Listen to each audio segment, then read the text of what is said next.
नमस्कार, स्वागत है आप सभी का डीडी न्यूज के इस खास बुलेटिन एक्सप्रेस 100 में, जहां हम आपके लिए लेकर आते हैं राजनीति, मनोरंजन, देश, दुनिया, खेल और व्यापार जगत की सभी बड़ी खबरों को एक्सप्रेस यानी फटाफट अंदाज में।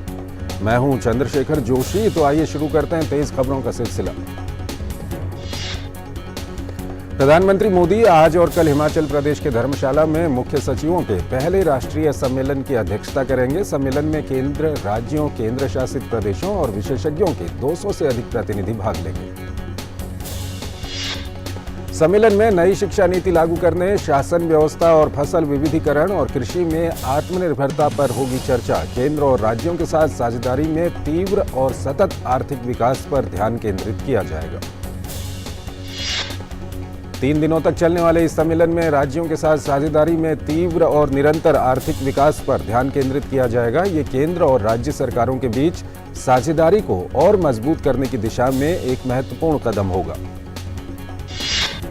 इस सम्मेलन की अवधारणा और एजेंडा 6 महीने में 100 से अधिक दौर के विचार विमर्श के बाद तैयार किया गया है। सम्मेलन में राष्ट्रीय शिक्षा नीति का कार्यान्वयन, शहरी शासन और फसल विविधीकरण और तिलहन, दलहन एवं अन्य कृषि वस्तुओं में आत्मनिर्भरता की पहचान की गई है।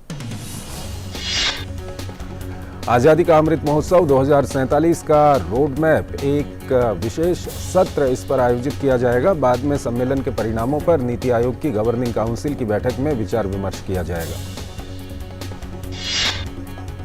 आकांक्षी जिला कार्यक्रम पर एक सत्र होगा जो अब तक की उपलब्धियों पर विचार करेगा, जिसमें विशिष्ट जिलों में युवा कलेक्टरों द्वारा प्रस्तुत डेटा आधारित शासन सहित सफल केस स्टडीज शामिल हैं।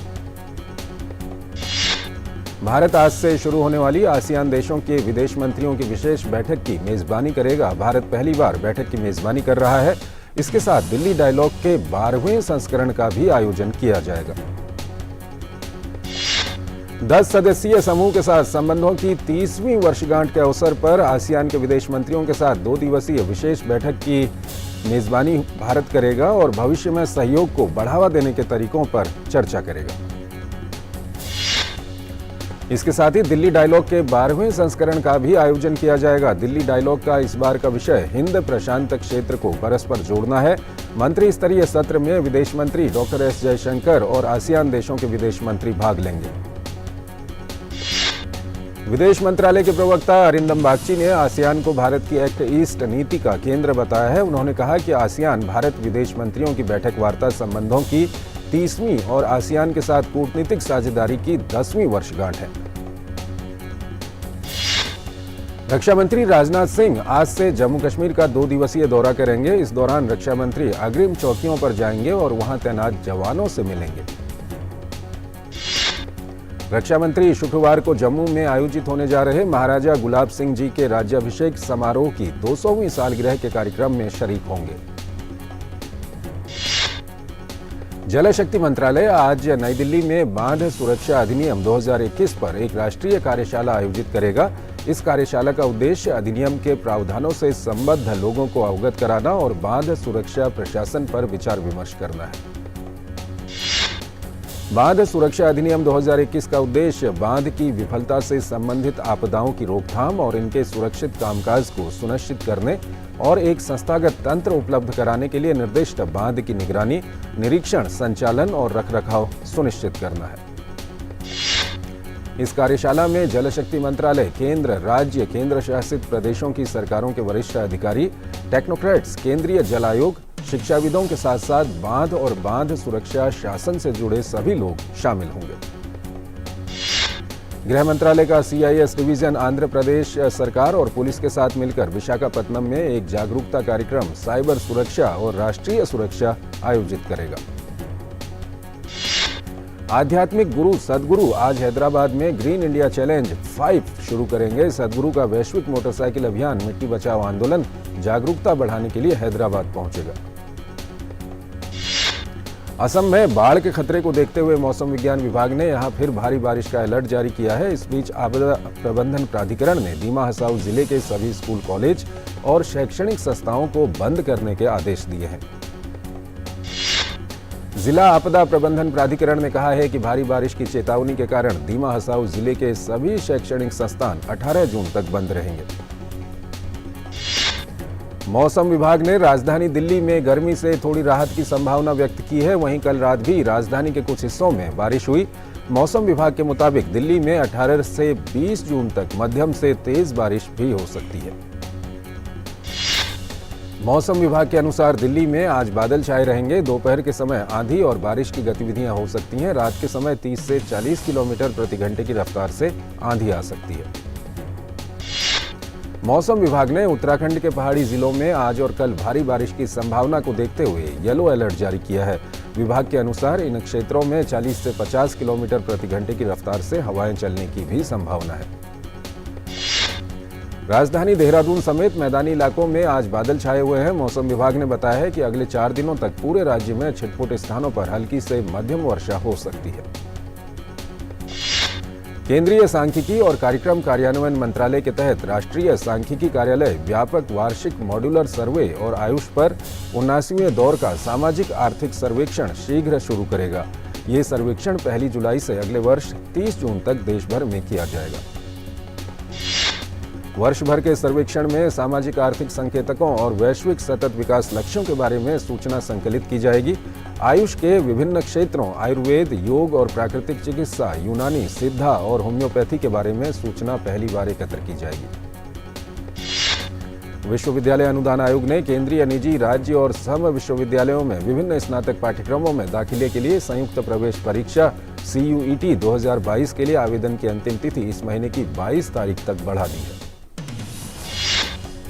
UGC के अध्यक्ष प्रोफेसर M जगदीश कुमार ने एक ट्वीट में कहा कि इस फैसले से विद्यार्थियों को CUET के लिए आवेदन करने का अतिरिक्त अवसर मिलेगा।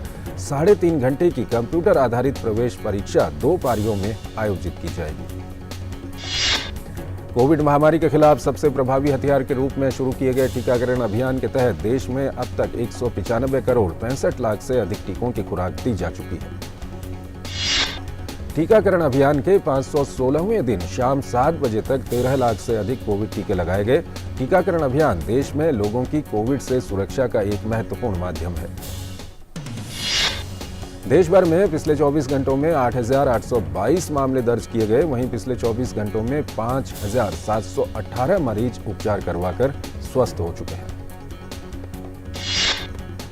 और यहां पर एक छोटा सा ब्रेक लेते हैं। योग व्यक्ति, परिवार, समाज, देश, विश्व और संपूर्ण मानवता को जोड़ता है।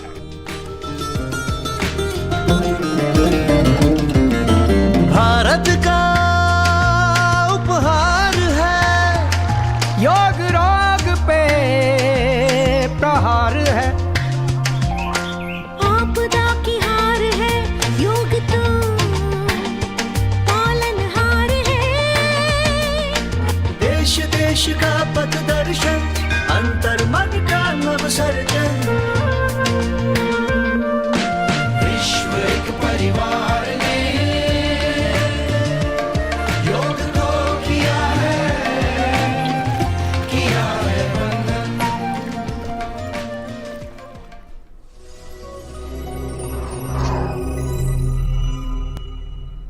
होंगे बच्चे स्वस्थ भले फूलेगा बचपन, इन्हें पिलाओ मुगली घुट्टी 555। Power Grid, a Maharatna PSU of Government of India, largest transmission utility of country, embarked on one such remarkable journey to establish one nation, one grid, one frequency, culminating into one electricity market. Power Grid, transmitting power, transforming lives. Kaveri रंग छायो खुशियों से मन गायो, कावेरी रंग छायो खुशियों। कावेरी मेहंदी कोन हाथों पर उतरे प्यार के गहरे रंग।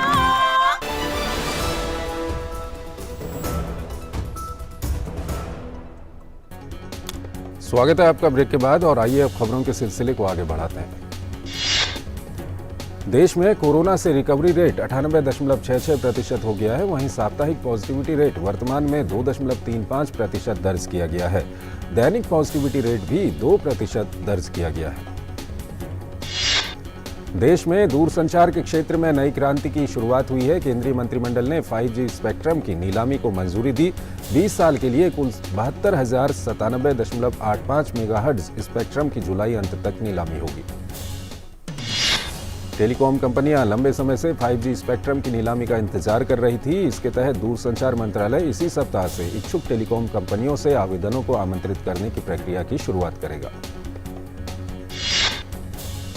सरकार निम्न, मध्यम और उच्च फ्रीक्वेंसी वाले 9 स्पेक्ट्रम बैंडों की नीलामी करेगी। बयान के मुताबिक digital India, startup India, make in India के माध्यम से डिजिटल कनेक्टिविटी सरकार की नीतिगत पहल का एक महत्वपूर्ण हिस्सा रही है। मिड और हाई बैंड स्पेक्ट्रम का उपयोग दूरसंचार सेवा प्रदाताओं द्वारा गति और क्षमता प्रदान करने में सक्षम 5G प्रौद्योगिकी आधारित सेवाओं को रोल आउट करने के लिए किया जाएगा। 5G के रोल आउट की सुविधा के लिए और मौजूदा दूरसंचार सेवाओं का विस्तार करने के लिए दूरसंचार विभाग ने स्पेक्ट्रम नीलामी शुरू की है। दूरसंचार विभाग ने 5G के रोल आउट की सुविधा के लिए आवेदन आमंत्रित करने का नोटिस जारी किया है। 2 दिन पहले अग्निपथ योजना की घोषणा के बाद केंद्रीय गृह मंत्रालय ने इस योजना में 4 साल पूरा करने वाले अग्निवीरों को CAPFs और असम राइफल्स में भर्ती में प्राथमिकता देने का निर्णय लिया है। गृह मंत्री कार्यालय ने ट्वीट कर अग्निपथ योजना को युवाओं के उज्जवल भविष्य के लिए नरेंद्र मोदी जी का एक दूरदर्शी व स्वागत योग्य कदम बताया। गृह मंत्री कार्यालय ने कहा कि प्रधानमंत्री नरेंद्र मोदी जी के मार्गदर्शन में अग्निपथ योजना से प्रशिक्षित युवा आगे भी देश की सेवा और सुरक्षा में अपना योगदान दे पाएंगे। असम के मुख्यमंत्री हेमंत बिस्वा शर्मा ने अग्निपथ योजना का स्वागत किया है। उन्होंने घोषणा करते हुए कहा कि जो लोग 4 साल बाद अग्निवीर कार्यक्रम से वापस आएंगे, उन्हें असम आरोग्य निधि पहल में प्राथमिकता दी जाएगी। नेशनल हेराल्ड मामले में लगातार तीसरे दिन कांग्रेस नेता राहुल गांधी से प्रवर्तन निदेशालय के कार्यालय में पूछताछ हुई। शुक्रवार को राहुल गांधी को फिर से जांच में शामिल होने के लिए बोला गया है। तमिलनाडु के चेन्नई में आयकर विभाग की MGM समूह के 20 स्थानों पर छापेमारी चल रही है। आयकर विभाग के अधिकारी अम्यूजमेंट पार्क चलाने वाली MGM समूह की कंपनियों के खातों का निरीक्षण कर रहे हैं। गुजरात में बड़ोदरा पुलिस ने 4 ड्रग तस्करों को पकड़ा। उनके पास से 81 ग्राम से अधिक ड्रग मिला है, जिसकी कीमत 8 लाख है। शिवसेना नेता और महाराष्ट्र के मंत्री आदित्य ठाकरे उत्तर प्रदेश के दौरे पर हैं। शिवसेना नेता ने अयोध्या में सरयू घाट पर आरती की। सर्वोच्च न्यायालय विध्वंस अभियान के खिलाफ जमीयत उलमा हिंद की याचिका पर सुनवाई करेगा और यूपी सरकार को निर्देश जारी करने की मांग करेगा। देश के वस्तुओं का निर्यात इस साल मई में 20.55% बढ़कर 38.94 अरब डॉलर पर पहुंच गया। देश के खनिज उत्पादन में अप्रैल महीने में सालाना आधार पर 7.8% की बढ़ोतरी हुई है। यूपी में कुपोषण से बचाने में मददगार जिंक फोर्टिफाइड गेहूं की खेती बढ़ रही है। ये पूर्वांचल और बिहार के किसानों के बीच काफी लोकप्रिय हो रही है। इसकी पैदावार भी सामान्य गेहूं की उन्नतशील प्रजातियां जितनी है। देश के सबसे बड़े बैंक SBI ने आवास ऋण पर न्यूनतम ब्याज दर बढ़ाकर 7.55% कर दी है। नई दरें बुधवार से लागू हो गई हैं।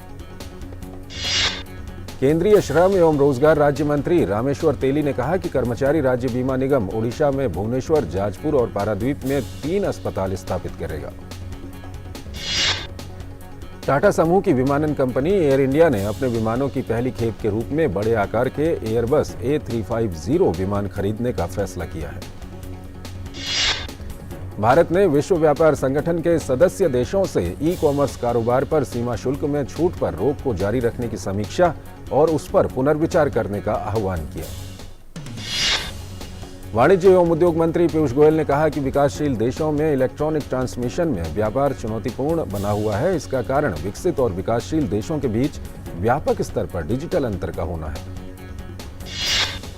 केंद्रीय बिजली मंत्री आर.के. सिंह ने कहा कि सरकार ने भविष्य में भारत से हाइड्रोजन के निर्यात के लिए जापान और जर्मनी समेत कई देशों के साथ चर्चा की है। केंद्रीय बिजली मंत्री आर.के. सिंह ने विश्वास जताया कि भारत हरित हाइड्रोजन क्षेत्र में एक प्रमुख देश के रूप में उभरेगा। मांग में लगातार सुधार के साथ भारत में 1 साल पहले की तुलना में जून के पहले पखवाड़े में पेट्रोल की बिक्री 54% बढ़ी है। वहीं इस दौरान डीजल की खपत में 48% का इजाफा हुआ है। पंजाब सहकारी महासंघ मार्कफेड के 2 अधिकारियों को गेहूं के भंडार में गड़बड़ी और अन्य अनियमितताओं के लिए सेवा से बर्खास्त कर दिया गया है। अमेरिकी फेडरल रिजर्व ने ब्याज दरों में 0.75% की बढ़ोतरी की घोषणा की है। यह 28 साल में सबसे बड़ा इजाफा है। अमेरिका के राष्ट्रपति जो बाइडेन ने यूक्रेन को $1 अरब के नए सैन्य सहायता पैकेज की घोषणा की। इस पैकेज में और अधिक हथियार, तटीय पोतरोधी रक्षा प्रणाली और उन्नत रॉकेट प्रणाली शामिल है। यूरोपीय संघ, मिस्र और इजराइल ने काहिरा में त्रिपक्षीय समझौते पर हस्ताक्षर किए। ये समझौता यूरोपीय देशों को प्राकृतिक गैस के निर्यात के लिए किया गया है। एक और छोटा सा ब्रेक लेते हैं यहां पर।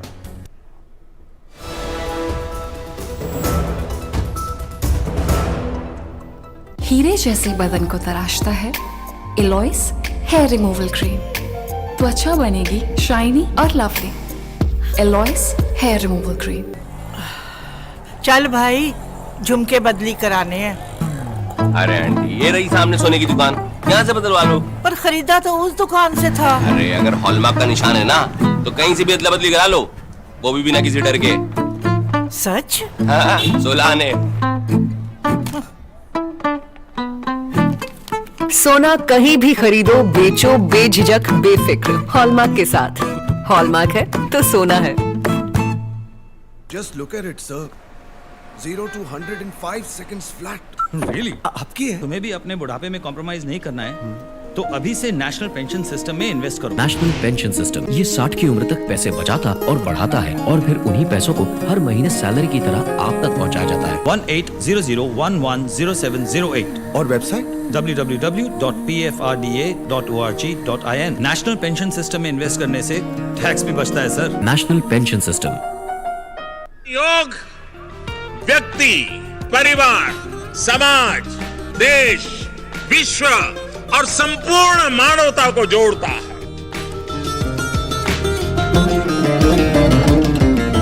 भारत का उपहार है, योग रोग पे प्रहार है।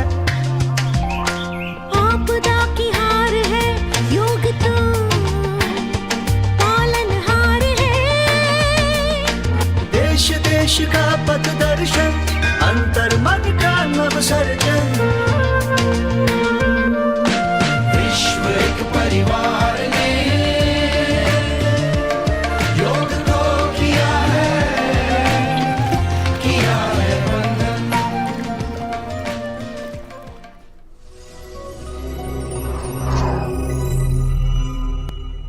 कावेरी रंग छायो, खुशियों से मन गायो। कावेरी रंग छायो, कावेरी मेहंदी कोन, हाथों पर उतरे प्यार के गहरे रंग।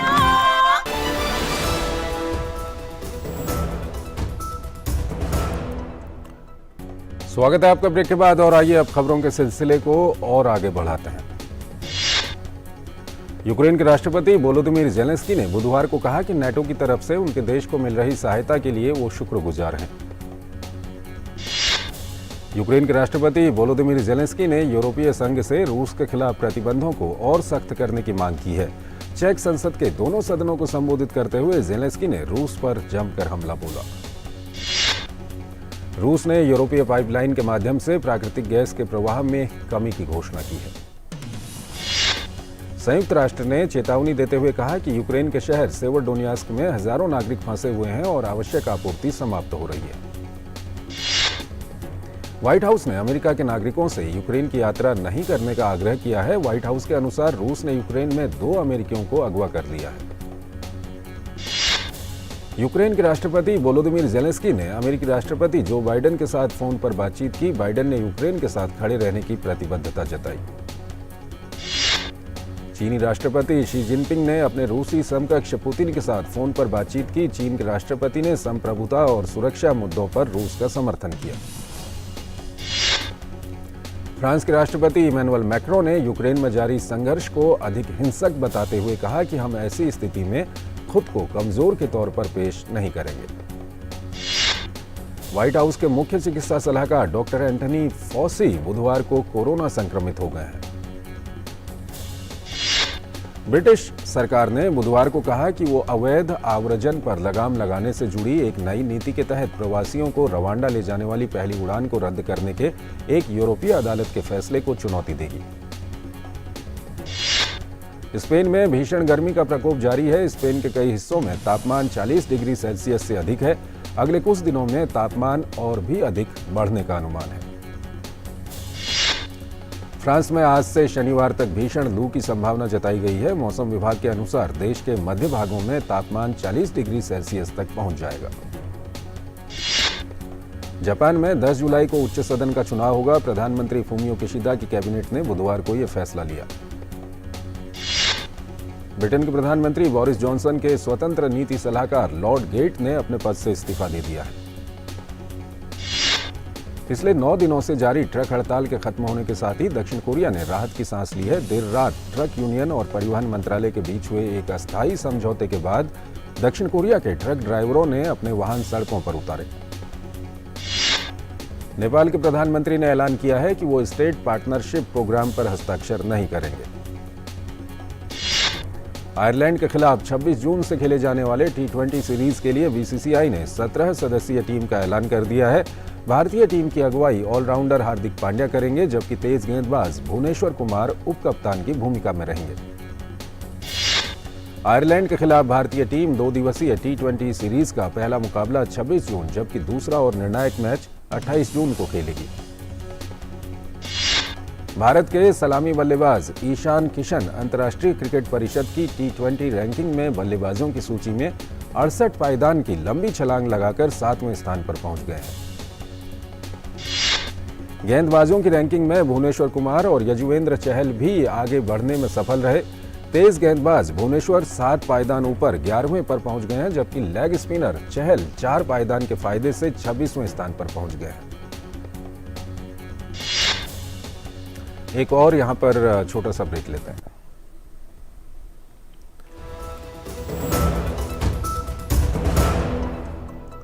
होंगे बच्चे स्वस्थ भले फूलेगा बचपन, इन्हें पिलाओ मुगली घुट्टी 555।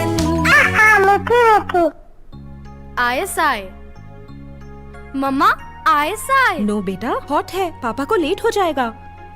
पापा ISI। गेट रेडी बेटा। मम्मी, हमारे घर में सभी प्रोडक्ट्स पर ISI का निशान क्यों है?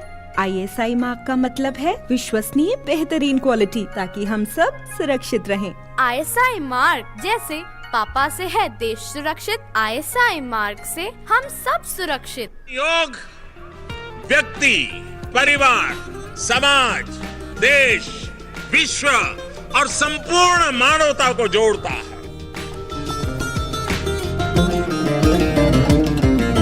भारत का उपहार है, योग रोग पे प्रहार है। आपदा की हार है, योग तो पालनहार है।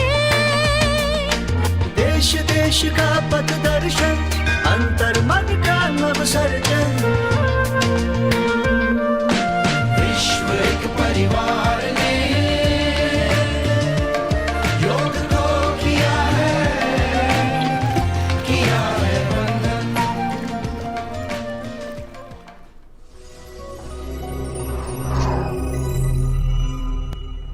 कावेरी रंग छायो, खुशियों से मन गायो। कावेरी रंग छायो, खुशियों। कावेरी मेहंदी कोन, हाथों पर उतरे प्यार के गहरे रंग।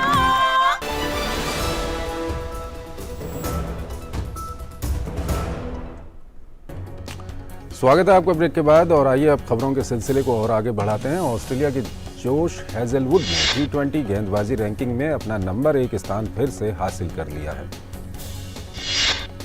इंग्लैंड के बल्लेबाज जो रूट न्यूजीलैंड के खिलाफ चल रही ICC विश्व टेस्ट चैंपियनशिप श्रृंखला में लगातार 2 शतक लगाने के बाद ICC टेस्ट प्लेयर रैंकिंग में शीर्ष स्थान पर वापस आ गए हैं।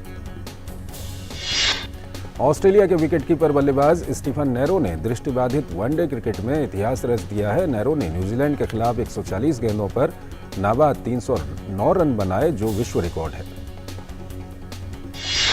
भारत के स्टार शटलर HS प्रणॉय का शानदार फॉर्म जारी है। इंडोनेशिया ओपन 2022 बैडमिंटन टूर्नामेंट के पहले दौर के मुकाबले में उन्होंने हमवतन लक्ष्य सेन को हरा दिया है।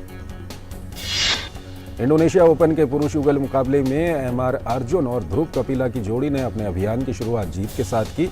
उन्होंने जापान के केलिचिरो मात्सुई और योशिनोरी ताकुची की शीर्ष रैंकिंग वाली जोड़ी को 27-25, 18-25, 21-19 से हराया।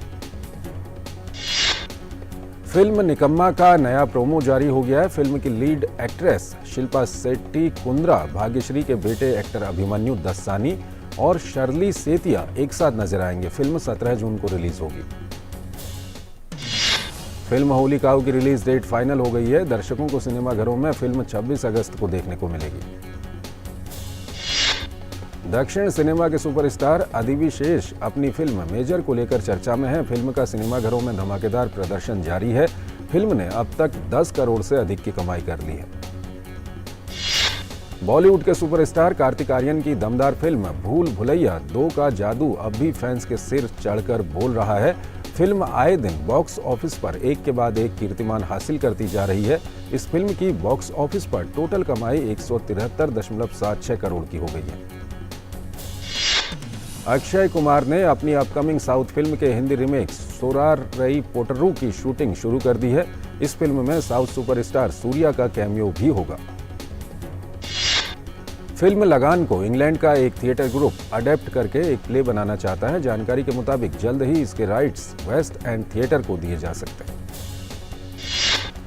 बॉलीवुड के चर्चित निर्माता निर्देशक करण जौहर की फिल्म युग युग जियो की कहानी का विवाद अदालत पहुंच गया है। रांची निवासी विशाल सिंह का आरोप है कि निर्माता निर्देशक ने उनकी कहानी की चोरी कर फिल्म का निर्माण करा है। आगामी वेब सीरीज फिंगर टिप 2 में मुख्य भूमिका निभाने वाली अभिनेत्री अपर्णा बालमुरली का कहना है कि मनोरंजक टेक थ्रिलर जैसी श्रृंखला बनाने के लिए बहुत साहस चाहिए, जो लगातार बदलते डिजिटल स्थान से प्रभावित 6 व्यक्तियों के जीवन के इर्द गिर्द घूमती है। निर्देशक विष्णुजी राघव की बहुप्रतीक्षित Malayalam court room drama Vashi का ट्रेलर आउट हो गया है। इस फिल्म की टीम में टोविनो थॉमस और कीर्ति सुरेश मुख्य भूमिका में है। टीवी अभिनेत्री देवोलीना भट्टाचार्य जी, जो वर्तमान में साथ निभाना साथिया 2 में नजर आ रही हैं, इसी के साथ अभिनेत्री प्रणब जे डेका द्वारा निर्देशित आगामी फिल्म कुकी में एक पत्रकार की भूमिका निभाने के लिए पूरी तरीके से तैयार हैं। अभिनेता रवि चौहान, जिन्हें girl in the city season 3, कशमकश, क्या सही क्या गलत और लघु फिल्म लघु शंका जैसे वेब शो में देखा गया था, अब अभिनेता लक्ष्मण उटेकर के प्रोडक्शन इत्तू सी बात के साथ अपनी फिल्म की शुरुआत करने के लिए तैयार हैं। यूट्यूब स्टार भुवन बाम द्वारा निर्देशित वेब सीरीज ढिंढोरा को यूट्यूब पर दूसरे सीजन के लिए नवीनीकृत किया जा रहा है। हिंदी सिनेमा जगत की अभिनेत्री मलाइका अरोड़ा अपनी फिटनेस को लेकर किताब लिखने जा रही हैं। इस किताब में स्वास्थ्य के साथ साथ दिनचर्या का भी जिक्र होगा, जो कि दूसरे लोगों को प्रेरित करेगा। नेटफ्लिक्स ने 2021 दक्षिण कोरियाई नाटक पर आधारित एक रियलिटी प्रतियोगिता series squid game the challenge की घोषणा की है। नेटफ्लिक्स के अनुसार स्क्विड गेम द चैलेंज अब तक की सबसे बड़ी रियलिटी प्रतियोगिता सीरीज होगी। TV show India's laughter champion इस वीकेंड फिर से नए कॉमेडियन पेश करेगा। अर्चना पूरन सिंह और शेखर सुमन जज कर रहे इस शो में शनिवार को गुरप्रीत घुग्गी और रविवार को सुरेश अलवेला कॉमेडी के सरपंच के रूप में नजर आएंगे। तो इस बुलेटिन में फिलहाल इतना ही। आप बने रहिए डीडी न्यूज के साथ। नमस्कार।